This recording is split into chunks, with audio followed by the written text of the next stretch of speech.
Dear student, welcome back to Aryan classes. Aryan ક્લાસીસમાં તમારું હાર્દિક સ્વાગત કરું છું.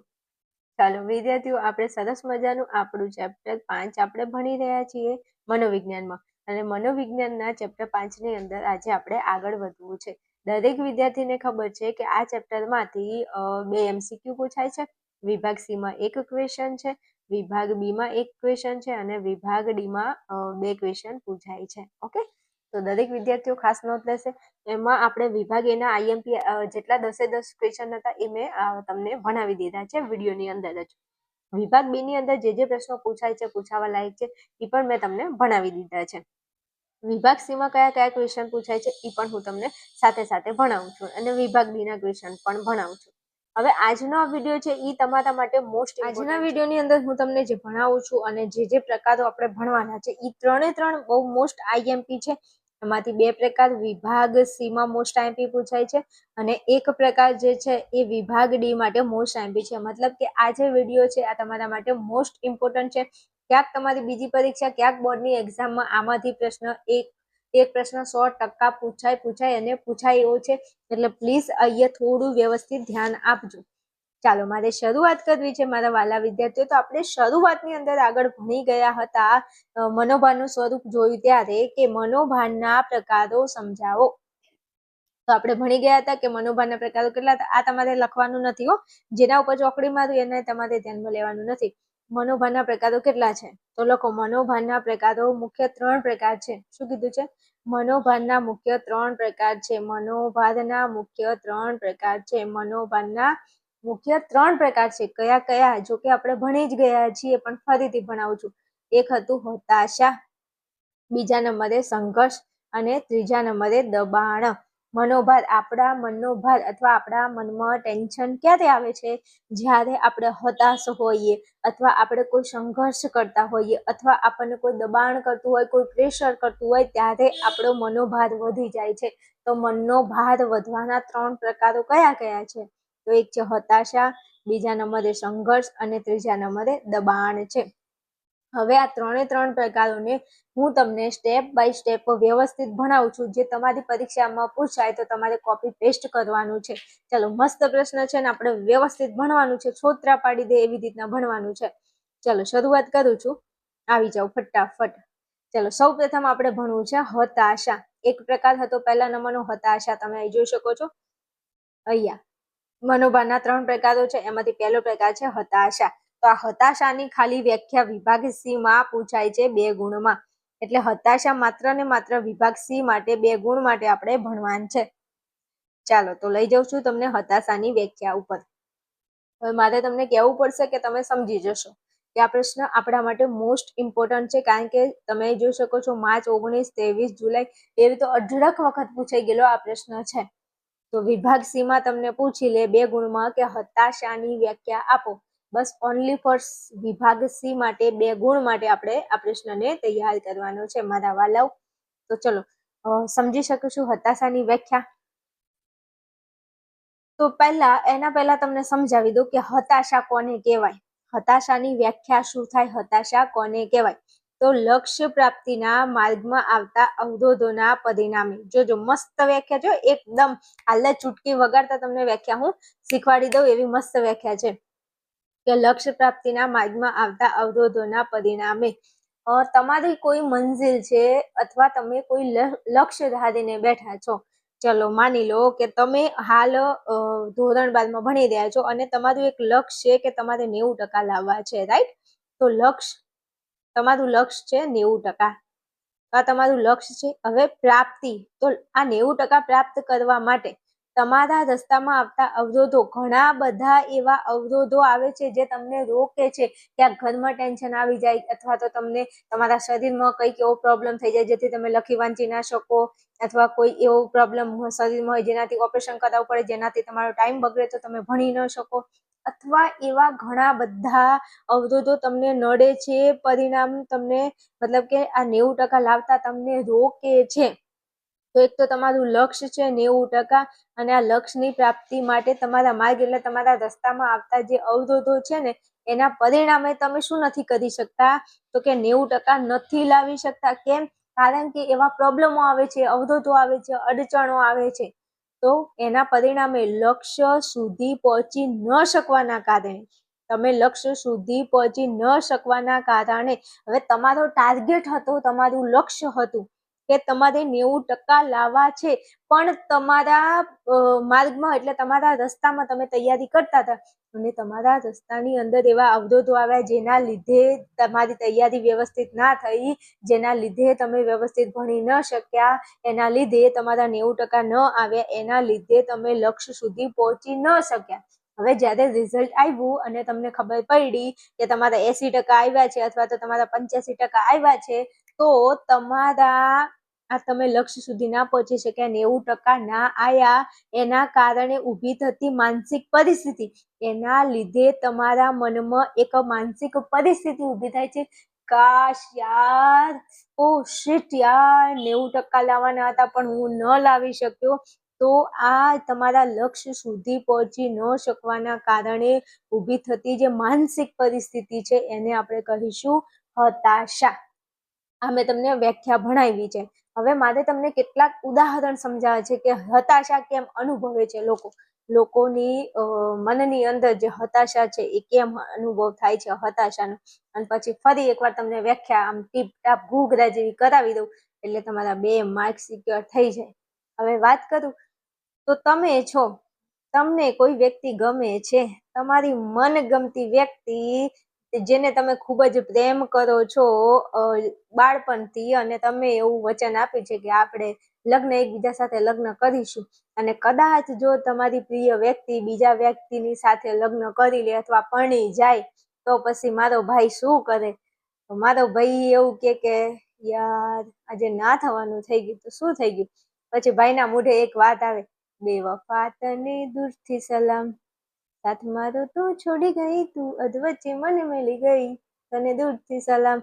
પછી આવા સોંગ વાગે જિગ્નેશ કવિરાજના, કારણ કે જિગ્નેશ કવિરાજના સોંગ તમે સાંભળો એટલે આંખમાંથી પાણી આવી જાય, અને આવી પરિસ્થિતિઓમાં તો બધા લોકો આ જ કરતા હોય છે. અને એ જે પરિસ્થિતિનો સામનો જે વ્યક્તિ કરે છે કે એની મનગમતી વ્યક્તિ બીજે લગ્ન કરી લે છે, તો પછી એ શું કરે? હતાશા અનુભવે, દુઃખી થઈ જાય, દુઃખી બિચારો. પછી કે હવે કઈ નહીં, હાથમાં જ વિસ્કી ને આંખોમાં પાણી, અને પછી ભાઈ મારે એવું ગાય કે ગાડી હવે રતનપુર બોર્ડર જવાની. આવું બધું થાય કેમ? શું કરવું ભાઈ? મારી મનગમતી વ્યક્તિ મને છોડીને જતી હતી. પછી એવું ચાલુ થાય, સૈયદ તું તો બદલા નહીં. પછી રોવે બિચારો, રડે, ઘરમાં ખૂણામાં જઈને રડે, ના કોઈને કહેવાય, ના રેવાય, ના સેવાય. આ પરિસ્થિતિ ઊભી થાય ને બેટા, એને હતાશા કહેવાય. બીજી એક વાત કરું, દુઃખની વાત કરું તો દીકરો અથવા દીકરી, જે મા બાપનો દીકરો અથવા દીકરી મા બાપને કીધા વગર જો ભાગી જાય એકબીજા સાથે, અને એ જે મા બાપ છે જે પરિસ્થિતિનો સામનો કરે છે ને, જે માનસિક પરિસ્થિતિ એમના મા બાપ ઉપર જે વીતે છે, મા બાપની જે પરિસ્થિતિ હોય છે, મા બાપના મનની જે પરિસ્થિતિ હોય છે, ભાઈ એને હતાશા કહે છે. અને દીકરો જેનો જતો રહ્યો હોય એ બાપને ખબર પડે, દીકરી જેની જતી રહી હોય એના મા ને એના બાપને ખબર પડે. એટલે નથી કહેવાતું કે જેને ઘા વાગ્યા હોય ને એને ખબર પડે. આમાં આપણે જિગ્નેશ કવિરાજ આવી જાય છે કે એ તો જેને ઘા વાગ્યા એને ખબર પડે કે હતાશા કોને કહેવાય. તો હવે તમે સમજી ગયા ને? મારે તમને હજુ કંઈક એક્ઝામ્પલ આપવા પડશે કે ચાલશે? બીજી વાત કરું છું, તમે કોઈને પ્રેમ કરો છો, તે વ્યક્તિ તમારી સાથે દગો કરે છે, તો તમે હતાશ થઈ જાઓ છો. તમારા લગ્ન થાય છે અને કદાચ જો છૂટાછેડા થઈ જાય તો તમે હતાશ થઈ જાઓ છો. છોકરી નથી મળતી લગ્ન કરવા માટે તોય તમે હતાશ થઈ જાઓ છો.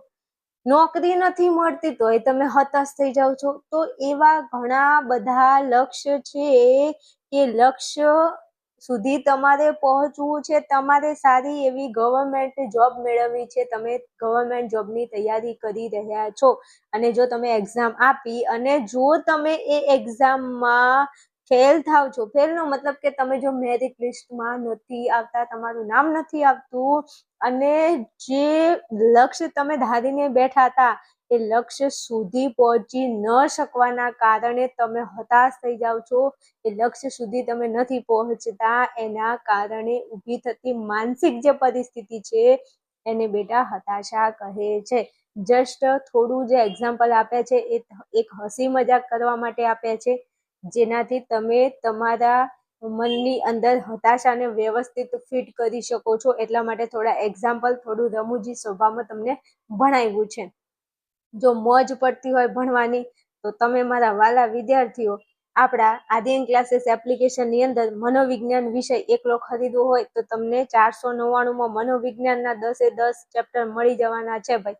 જો તમારે આ વિષયની અંદર વ્યવસ્થિત ભણવું હોય, તમને મનોવિજ્ઞાન માથાનો દુખાવો લાગતો હોય, આપણે આ જ ઇઝી વેમાં, આ જ અંદાજમાં હું આર્યન ક્લાસીસ એપ્લિકેશનમાં ભણાવું છું. તો તમે આજે જ આપણી આ બેચની અંદર જોઈન થઈ શકો છો. માત્ર ને માત્ર 499 રૂપિયા પ્રાઇસ છે. એમાં તમને 10 ચેપ્ટર મસ્ત મજાના વ્યવસ્થિત મળી જશે.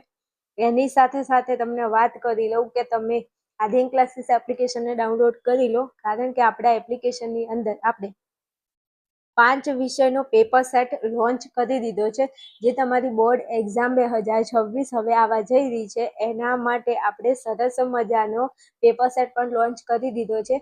આ પેપર સેટના જે 5 વિષય છે એ તમને માત્ર ને માત્ર 249 ની અંદર તમને 5 વિષયનું પેપર સેટ મળી જશે, અને એનું ABC નું સોલ્યુશન પણ તમને મળી જશે આર્યન ક્લાસીસ એપ્લિકેશનમાં. વધારે માહિતી મેળવવા માટે તમારે મને અહીંયા જે નંબર આપેલો છે એના ઉપર ફોન મેસેજ કરવાનો છે. ઓકે, ચાલો હવે મારે આગળ વધવું છે. તો હતાશા પૂરી થઈ ગઈ છે. તમે જુઓ, આપણે હતાશાને પતાવી દીધી છે.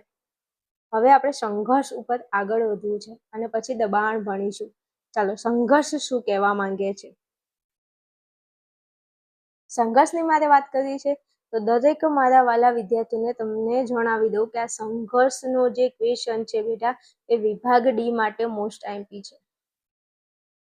જો હું તમને એવું કહું કે આ ચેપ્ટરમાંથી વિભાગ ડી માંથી 2 પ્રશ્નો પૂછાય છે, અને 2 પ્રશ્નોમાંથી જો એક પ્રશ્ન પૂછવો હોય તો સંઘર્ષનો પ્રશ્ન પૂછવો પડે, એવું હું તમને કહું તો ચાલે. એટલે મોસ્ટ આઈએમપી ક્વેશ્ચન છે. ક્યાંક બીજી પરીક્ષામાં પ્રશ્ન પૂછાય અથવા તો બોર્ડમાં પ્રશ્ન પૂછાય.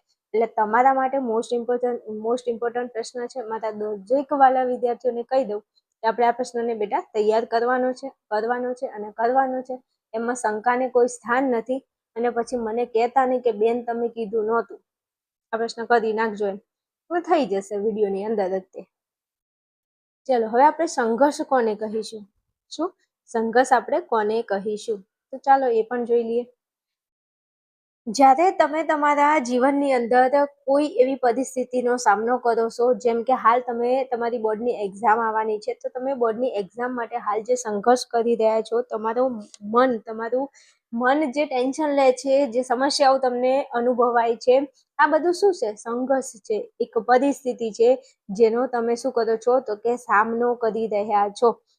આ પરિસ્થિતિની જો વાત કરું તો આ પરિસ્થિતિમાં વ્યક્તિ સમક્ષ 2 વિકલ્પો હોય અને તેમાંથી ફક્ત એક જ વિકલ્પ પસંદ કરવાનો હોય, ત્યારે કોઈ પણ એકની પસંદગી ન થઈ શકે તેવી માનસિક સ્થિતિને આપણે શું કહીશું? સંઘર્ષ કહીએ છીએ. મસ્ત વ્યાખ્યા છે. આ તમે નહીં લખો તો ચાલશે, આ વ્યાખ્યા તમારે લખવાની છે અને પછી સંઘર્ષના પ્રકારો વિશે સમજાવવાનું છે. જે તમને વિભાગ ડી માં પૂછાય પ્રશ્ન, તો તમારે શું કરવાનું છે? પહેલા લખવાનું છે સંઘર્ષની વ્યાખ્યા. એટલે સંઘર્ષની વ્યાખ્યા લખો, પછી આ વ્યાખ્યા છે સંઘર્ષની, એને લખો કે સંઘર્ષ એટલે શું? તો સંઘર્ષની પરિસ્થિતિમાં વ્યક્તિ સમક્ષ એટલે તમે છો, તમારી સમક્ષ 2 વિકલ્પો છે. શું છે? 2 વિકલ્પો છે. અને એ 2 વિકલ્પો હોય તેમાંથી તમારે ફક્ત એક જ વિકલ્પ પસંદ કરવાનો હોય, ત્યારે કોઈ પણ એકની પસંદગી થઈ શકે તેવી માનસિક પરિસ્થિતિને સંઘર્ષ કહે છે. આ જે વ્યાખ્યા મેં તમને સમજાવી, એ વ્યાખ્યાની અંદર હવે હું તમને મસ્ત સરસ મજાની આ વ્યાખ્યાનું વિશ્લેષણ કરીને સમજાવું છું. જોજો. તમે નોકરી કરો છો તો કે હા, નોકરીમાંથી કદાચ એક દિવસની તમારી રજા છે અને એ એક દિવસે તમને તમારા મિત્રનો ફોન આવ્યો, એલા સાંભળે છે? એટલે તમે કહેશો હા બોલ ને, શું કરે છે? એટલે કહેશે કે આજે ઘરે છું. એટલે પછી પેલો ભાઈ કહેશે ચાલ ને તો આજે ઘરે હોય તો આપણે બધા મિત્રો ફરવા જઈએ. એટલે કે સારું, વાંધો નહીં, ચલો ફરવા જઈએ. અને એને નક્કી કરી નાખ્યું ફરવા જવાનું છે. અને ઘરમાંથી પણ મમ્મી પપ્પા ફેમિલી એવું નક્કી કર્યું કે આજે ફરવા જવું છે. હવે આ તો ભાઈને ડખો પડ્યો ને ભાઈ. એક બાજુ એના મિત્રો ફરવા જાય છે, મિત્રો જોડે ફરવાની જે મજા છે એ તો તમે હું જ જાણીએ છીએ, અને એક બાજુ આપણી ફેમિલી છે. હવે ફેમિલી જોડે પણ ફરવા જવું એ કોનું સપનું ન હોય? તો એની જોડે બે વિકલ્પો છે. કેટલા? બે ઓપ્શન છે કે ભાઈ આ બે ઓપ્શન માંથી મારે મિત્રો જોડે જવું કે ફેમિલી જોડે જવું. તો બે વિકલ્પમાંથી ફક્ત એક જ વિકલ્પને પસંદ કરવાનો હોય. આવી જે પરિસ્થિતિ ઊભી થાય એને સંઘર્ષ કહેવાય. શું કહેવાય? સંઘર્ષ કહેવાય. તમે સમજી ગયા? મેં બે એક્ઝામ્પલ આપ્યું તમને કે બે ઓપ્શન છે, કાં તો મિત્રો જોડે જવું કાં તો એને ફેમિલી જોડે જવું. હવે બે માંથી એકને જ પસંદ કરશે તો આ એના માટે સંઘર્ષની પરિસ્થિતિ કહેવાય. સમજ્યા ને? હા. હવે જો તમને લાગુ પડે ને એવી પરિસ્થિતિની વાત મારે કરવી છે. સાંભળજો, બરોબર સાંભળજો. તમે એક્ઝામમાં બેઠા છો અને એક્ઝામની અંદર આપણો કોઈ પ્રશ્ન છે, MCQ છે, અને MCQ ની અંદર 4 ઓપ્શન આવે. 4 ઓપ્શનમાંથી બે વિકલ્પો એવા છે, બે ઓપ્શન એવા છે જે તમને ફાઇનલ ખબર છે કે આ બે તો જવાબમાં ના આવે, ના આવે, ના જ આવે. પણ વધ્યા હવે બીજા બે વિકલ્પો, અને આ બે માંથી તમારે એકની જ પસંદગી કરવાની છે. તો એ વખતે તમારા મનની જે પરિસ્થિતિ છે, તમારી માનસિક જે સ્થિતિ થાય છે કે સાલું આ ઓપ્શનને ટીક કરું, સાલું આ ઓપ્શનને ટીક કરું, જો આને ટીક કરીશ ને ખોટો પડશે તો, આને ટીક કરીશ ને ખોટો પડશે તો તમારા મનની જે સ્થિતિ છે ને બેટા એને કહેવાય સંઘર્ષ, સંઘર્ષ ને સંઘર્ષ. તો તમારી સમક્ષ, વ્યક્તિની સમક્ષ જો આવી પરિસ્થિતિ છે, વ્યક્તિની સમક્ષ આ સંઘર્ષ એ શું છે? પરિસ્થિતિ છે. અને આ પરિસ્થિતિમાં વ્યક્તિ સમક્ષ બે વિકલ્પો, એટલે માની લો બે ઓપ્શન છે, બે વિકલ્પો હોય અને તેમાંથી ફક્ત એક જ વિકલ્પ પસંદ કરવાનો હોય. એ બે ઓપ્શન છે, બે માંથી ખાલી એક જ તમારે જવાબ સાચો લખવાનો છે. ત્યારે કોઈ એકની પસંદગી તમારે કરવી પડે. બે તમારી સામે બે જવાબો છે તો તમને એવું લાગે કે આ આવે કે આવે, એમાંથી તમે એકની પસંદગી કરો. અને એવી જે પરિસ્થિતિ છે, એવી માનસિક સ્થિતિને બેટા સંઘર્ષ કહે છે. તમે સમજી ગયા? હજુ મારે તમને એક એક્ઝામ્પલ આપવું છે. તમે કોઈ જગ્યાએ તમારા ઘરેથી અથવા તો ઘરના નક્કી કરે છે તો કદાચ ફરવા જવાનું નક્કી કરી, એમાં બે ઓપ્શન છે, દ્વારકા ફરવા જાવ કે અયોધ્યા ફરવા જાવ. દ્વારકા જવું છે ને અયોધ્યા જવું છે, બે જગ્યાએ ન જઈ શકો. એક જ વસ્તુ, એક જ વિકલ્પ તમે નક્કી કરો. બીજું, કોઈ જગ્યાએ લગ્નની વાત થઈ રહી છે અને બે છોકરીઓ છે. હવે બે ગમે ને બે ને હું તો પરણું એવું તો ન થાય ને મારા વાલા. અને છોકરીઓ બે ન ગમેલા, ભાઈ એક જ ગમે.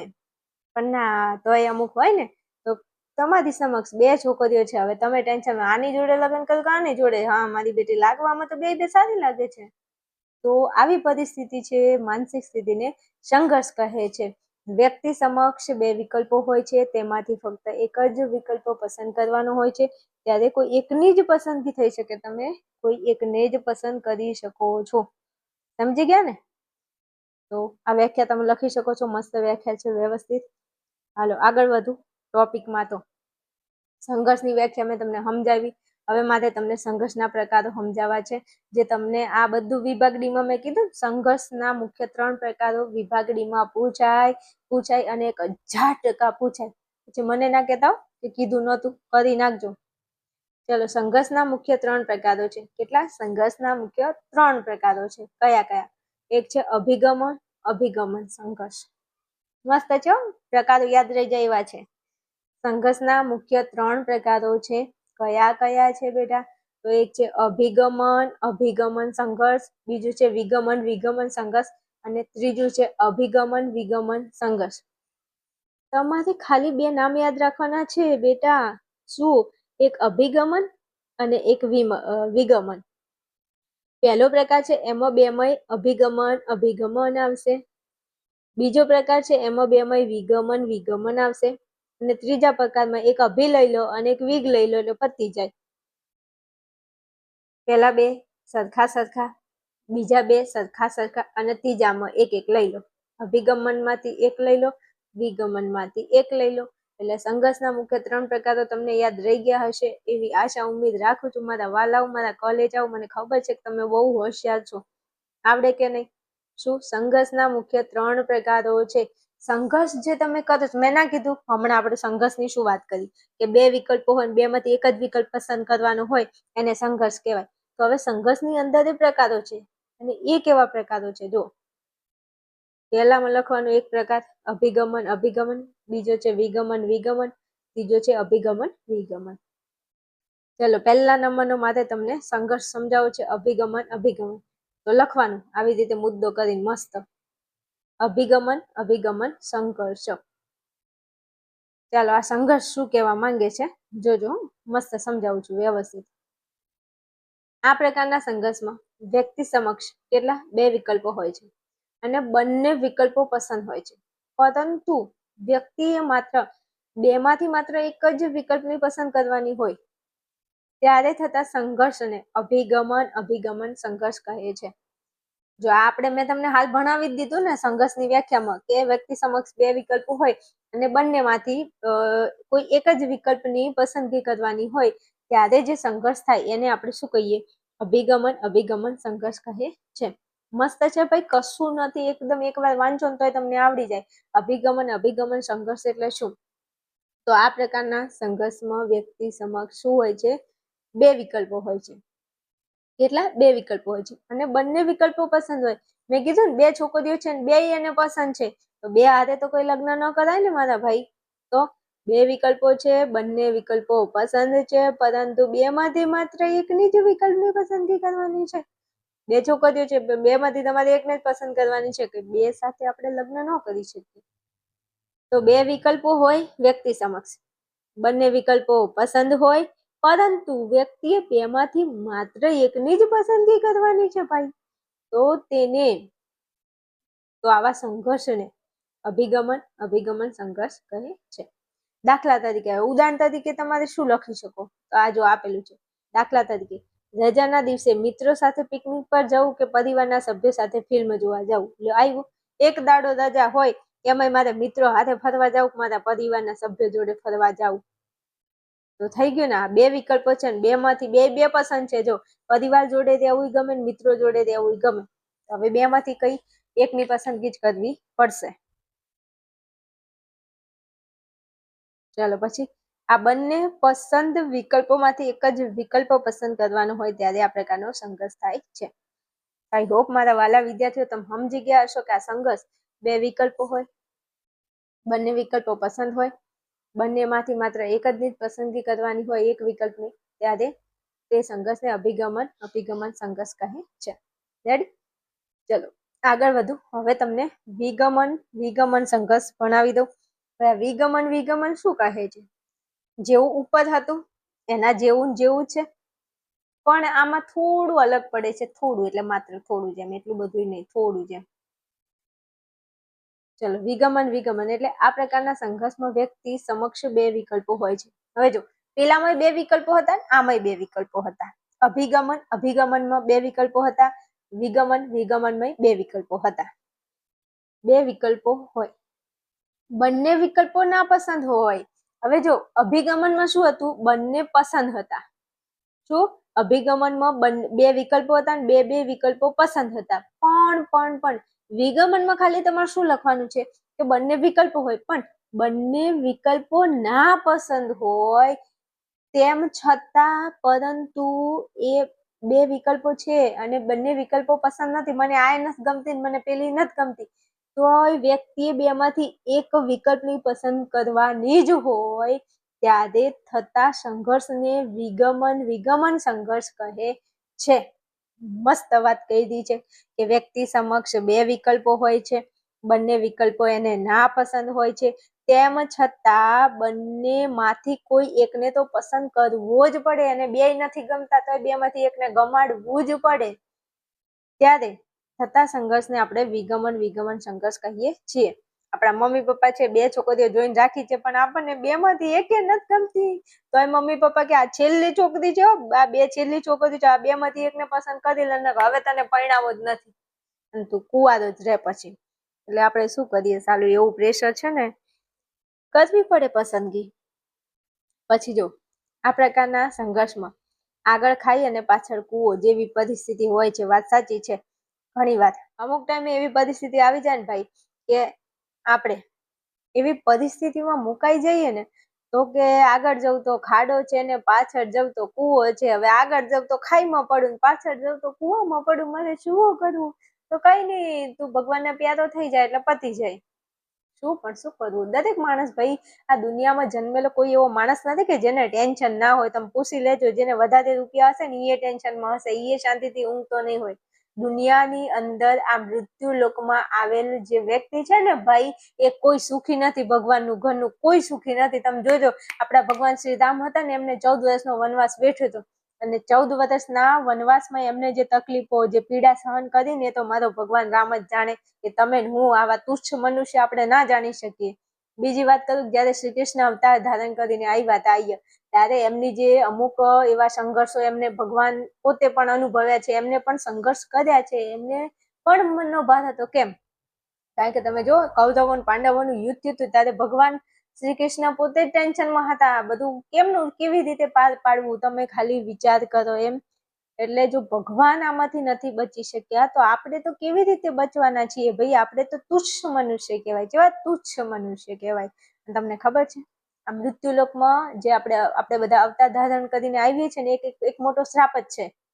તમે કદાચ કોઈ સિરિયલ બીરિયલ જોયું તો ઓલા દેવતાઓ જે હોય ને, એ ઘણી વાર નહીં કહેતા, મેં तुम्हें શ્રાપ દેતા હું, तुम्हें મૃત્યુલોક में जाना पड़ेगा. મૃત્યુલોક એટલે પૃથ્વીલોક, અને પૃથ્વીલોકમાં જે આપણે જન્મ લઈને આવીએ છીએ, તો આ કોઈ બધું શું છે? શ્રાપ જેવું જ છે. વાંધો નહીં, ચલો. પણ 84 લાખ યોનિમાંથી પસાર થઈએ ને ત્યારે એક મનુષ્ય અવતાર મળે છે, અને એમાંય આપણે ટેન્શનમાં અને મનોભારમાં અવતારને ગુમાવી દઈએ. એના કરતા પરિસ્થિતિનો સામનો ના કરીએ, હે? આપણે બધા સાથે મળીને ધોરણ 12ની પરિસ્થિતિનો સામનો કરીએ. હું તમારી સાથે છું, ચિંતા નહીં કરો તમે તમારી. હાલો, હવે આ વિગમન ને પૂરું કરવું ને, તો શું 2 વિકલ્પો છે, બંને વિકલ્પો નાપસંદ છે, એમાંથી બંનેમાંથી એકની પસંદગી કરવાની છે. ત્યારે વિગમન સંઘર્ષ થાય છે. આ પ્રકારના સંઘર્ષમાં આગળ ખાય છે, પાછળ કૂવો છે, એવી પરિસ્થિતિ હોય છે. દાખલા તરીકે અણગમતી, નાપસંદ નોકરી સ્વીકારવાની. હવે ગમતી નથી, નાપસંદ છે, તોય નોકરી સ્વીકારવાની. શું કરવાનું? નોકરી સ્વીકારવાની. કેમ? કારણ કે જો નોકરી ના સ્વીકારીએ તો શું કરીએ? બેકાર રહી જઈએ. તો બેકાર રહીને શું થાય? આર્થિક મુશ્કેલીઓ ભોગવવાની. પૈસો ના હોય તો કરવું શું? અને અત્યારે પૈસો મારો પરમેશ્વર, હું પૈસાનો દાસ. નાણે નાથા લાલ. ખબર છે? નાણા વગરનો ના થયો, નાણે નાથા લાલ. આવી પરિસ્થિતિ છે. પૈસો હોય તો તમને બોલાવે, નહીં તો તું કોણ ને હું કોણ. એટલે ભાઈ, આ જો, આ અણગમતી, નાપસંદ નોકરી સ્વીકારવી પડે. કેમ? પૈસા માટે. હવે આ બંને વિકલ્પો નાપસંદ છે, પરંતુ વ્યક્તિએ એક વિકલ્પની પસંદગી તો જ કરવી જ પડે છે. તો આને આપણે કહીશું વિગમન સંઘર્ષ. અભિગમનમાં શું હોય? 2 વિકલ્પો હોય, 2 ગમતા હોય, 2 માંથી એકને છોડવું પડે, એકની પસંદગી કરવી પડે. અને વિગમનમાં શું હોય? 2 વિકલ્પો હોય, 2 નાપસંદ હોય, તોય એમાંથી એક પસંદ કરવો પડે છે. વાત પૂરી. મસ્ત પ્રકારો છે ભાઈ, તરત આવડી જાય, યાદ રહી જાય એવા છે. ચાલો, હવે લાસ્ટ આપણો સંઘર્ષનો પ્રકાર છે, જેનું નામ છે વિગમન સંઘર્ષ. મસ્ત છે આ પણ. શું છે? વિગમન સંઘર્ષ. શું કહેવા માંગે છે જોઈ લઈએ. ચલો. આ પ્રકારના સંઘર્ષમાં વ્યક્તિ સમક્ષ એક જ વિકલ્પ હોય, અને તે વિકલ્પ ક્યારેક આકર્ષણ અને ક્યારેક અનાકર્ષક લાગે ત્યારે ઉત્પન્ન થતી માનસિક સ્થિતિને વિગમન સંઘર્ષ કહે છે. સાંભળજો ભાઈ. વ્યક્તિની સામે એક જ વિકલ્પ હોય છે, અને એ વિકલ્પ એક જ છે, પણ એ વિકલ્પના સારા પાસાય છે, મતલબ વિકલ્પ સારો છે અને વિકલ્પ ખરાબ પણ છે. એવું કેમ કહો છો? તો જો, વિકલ્પ એક જ છે, મતલબ માની લો કે તમારે કોઈ છોકરી હારે લગ્ન કરવાના છે. શું? તમારે કોઈ છોકરી હારે લગ્ન કરવાના છે, તો આ છોકરી આમ દેખાવમાં સુંદર લાગે છે, તો છોકરી સારી છે. છોકરી કેવી છે? સારી છે. તો એક જ વિકલ્પ છે, એટલે છોકરી એક જ છે, છોકરી સારી છે. એટલે આ વિકલ્પ ક્યારેક આકર્ષક એટલે છોકરી સારી છે, અને અનાકર્ષક લાગે છે, એટલે આ છોકરીનું ચરિત્ર ખરાબ છે. એને ઘણી વાર આગળ પાછું ઘણા બધા શું સમજી ગયા? અત્યારની પરિસ્થિતિમાં શું છોકરા છોકરી એકબીજા સાથે ગેમ જ રમે છે, એવું કહો તો ચાલે. આવી પરિસ્થિતિ છે. છોકરી આમ દેખાવમાં સારી છે, પણ એનું ચરિત્ર ખરાબ છે. તો જો, આ છોકરી એ એક વિકલ્પ છે. હવે આ વિકલ્પ તમને એક તો આકર્ષક, એનો દેખાવ જોઈને તમને એનાથી આકર્ષણ થાય છે, પણ એનું ચરિત્ર ખરાબ છે, એટલે એનાથી તમને અનાકર્ષક લાગે છે, મતલબ એ તમને નથી ગમતી. આમ ગમે છે ને આમ નથી ગમતી. તો વિકલ્પ એક જ છે, એના પાસા ખરાબ છે અને સારા છે. તો આવી માનસિક સ્થિતિ આવી તમે જ્યારે અનુભવો છો ત્યારે એને અભિગમન અને વિગમન સંઘર્ષ આપણે કહીએ છીએ. સમજ્યા? હાલો પછી ઉદાહરણ તરીકે આપ્યું છે, જો દાખલા તરીકે લગ્ન કરવા વ્યક્તિને ગમે છે, લગ્ન કરવા ગમે છે, પરંતુ લગ્ન સાથે જોડાયેલી જવાબદારીઓ પસંદ નથી. લે, જવાબદારીઓ પસંદ ના હોય તો ભાઈ થોડું કઈ એમ કઈ બધા ગાંડા છે તો તમને લગ્ન કરાવી દે, જવાબદારીઓ ના ઉઠાડે. लग्न किया है तो जवाबदारी तो निभानी पड़ेगी. શું કહેતા, जब प्यार किया तो डरना क्या. તો લગ્ન કરતો ડરવાનું શું જવાબદારીઓથી ઉપાડવી પડે. પછી આ જ પ્રમાણે સારા વિસ્તારમાં મોંઘું આરામદાયક મકાન ખરીદવાની ઈચ્છા થાય છે, પરંતુ મકાનના નિભાવ માટેની જવાબદારી ઉઠાવવી અઘરી લાગે છે. વાત 1000% સાચી છે. જો મકાન ખરીદવું છે, શું વિસ્તાર સારો છે, એમાં મકાન મળે છે, મોંઘું અને આરામદાયક છે. ખરીદવું તો છે, પરંતુ એને નિભાવ એટલે એને પૈસા ભરવા પડે. પછી જવાબદારી, સફાઈ કરતા જોર આવે, પૈસા ભરવા પડે. તો વિસ્તારની અંદર મકાન ખરીદવું છે, મકાનની બે રીતે તમે એના પાસા નક્કી કરશો. એક તો સારું પાસું છે કે મકાન મોટું છે, આરામદાયક છે, પણ એના નિભાવની જવાબદારી એટલે તમે એના પૈસા ભરી શકતા નથી. તો આ બે તમે એક્ઝામ્પલમાં લખી શકો છો. આમાં એક જ વિકલ્પ પસંદ કરવો કે વિકલ્પ છોડી દેવો તેવો સંઘર્ષ હોય છે. કાં તો વિકલ્પને પસંદ કરો, કાં તો એને છોડી દો, એટલે વાત થાય પૂરી. તમે જો ભણો છો હાલ, તો તમે 12મું ધોરણ પાસ કરો છો તો બરોબર, જો નથી કરી શકતા તો કાં તો એને પાસ કરો, કાં તો એને છોડી દો. તો કાં તો વિકલ્પને પસંદ કરો, કાં તો એને છોડી દો. તો આ પણ સરસ મજાનો પ્રકાર છે, અભિગમન વિગમન. લખો, શાંતિથી તૈયાર કરો. વિભાગ ડીમાં આ પ્રશ્ન પૂછાય છે, પછી મને કહેતા નહીં, એટલે કરી નાખજો. તો સંઘર્ષના આપણે 3 પ્રકાર ભણી ગયા. કયા? અભિગમન, વિગમન, અભિગમન. 3 પ્રકાર. ચાલો હવે લાસ્ટ આપણો જે પ્રકાર છે મનોભારનો. મનોભારના 3 પ્રકારો હતા. એક હતાશા, પછી એક સંઘર્ષ, અને ત્રીજા નંબરે દબાણ. હવે દબાણ તમને વધારે નથી પૂછાતું, ખાલી વિભાગ સી માં 2 ગુણમાં પૂછાય છે, અને 7મા નંબરનો પ્રશ્ન છે વિભાગ સી નો, આપણે ટેક્સ્ટ બુકની અંદર. હતાશા એ 6થા નંબરનો પ્રશ્ન છે, અને દબાણ એ 7મા નંબરનો પ્રશ્ન છે. આ બી પ્રશ્ન પૂછાઈ ગયેલો છે, એટલે એવું ના થાય કે આપણે તૈયાર નથી કરવાનું. નહીં, તૈયાર કરવાનો છે. ચલો, અન્ય વ્યક્તિઓ કે પરિસ્થિતિ દ્વારા વ્યક્તિ સમક્ષ ઊભી થતી વાસ્તવિક કે કાલ્પનિક માંગને પહોંચી વળાશે નહીં તેવા વિચારમાંથી ઊભી થતી માનસિક સ્થિતિને દબાણ કહે છે. જોજો, મસ્ત વાત કરી છે. દબાણ એટલે એક જાતનું પ્રેશર. દબાણ એટલે શું થાય? એક જાતનું પ્રેશર. તમને મેં આગળ વાત કરેલી છે કદાચ. તમે ભણવું નથી તમારે, પણ મમ્મી પપ્પાનું પ્રેશર છે, અથવા તો શિક્ષકોનું પ્રેશર છે, પ્રેશરમાં દબાણમાં તમે ભણો છો. તમારી ઈચ્છા નથી કે તમે ભણી શકો ને તમે આ ભણવાની પરિસ્થિતિ જે છે એને પહોંચી વળો. તમને તો એવું છે કે આ ભાઈ આ બધા જે મમ્મી પપ્પા કે છે, શિક્ષકો કે છે, આપણે એને પહોંચી નથી વળતા પરિસ્થિતિને, છતાં તમારે એ કામ કરવું પડે છે. તો જો, અન્ય વ્યક્તિઓ કે પરિસ્થિતિ દ્વારા. અન્ય વ્યક્તિઓ એટલે કોણ? તો અહીંયા તમારા મમ્મી પપ્પા આવી જાય અને તમારા શિક્ષકો. અન્ય વ્યક્તિઓ કે પરિસ્થિતિ, કોઈ એવી પરિસ્થિતિ હોય, અથવા શિક્ષક અને મમ્મી પપ્પા દ્વારા વ્યક્તિ સમક્ષ એટલે તમારી સમક્ષ ઊભી થતી એક વાસ્તવિક કે કાલ્પનિક માંગ. આવ્યું? શિક્ષક કહે છે કે તારે ભણવાનું છે, તારે માર્ક લાવવાના છે. મમ્મી પપ્પા કહે છે તારે ભણવાનું છે, તારે સારા માર્ક લાવવાના છે. તો અન્ય વ્યક્તિઓ એટલે શિક્ષકો અને મમ્મી પપ્પા. એમના દ્વારા વ્યક્તિ સમક્ષ એટલે તમારી સમક્ષ ઊભી થતી, શું ઊભી થઈ છે? વાસ્તવિક કાં તો કાલ્પનિક શું છે? માંગ છે.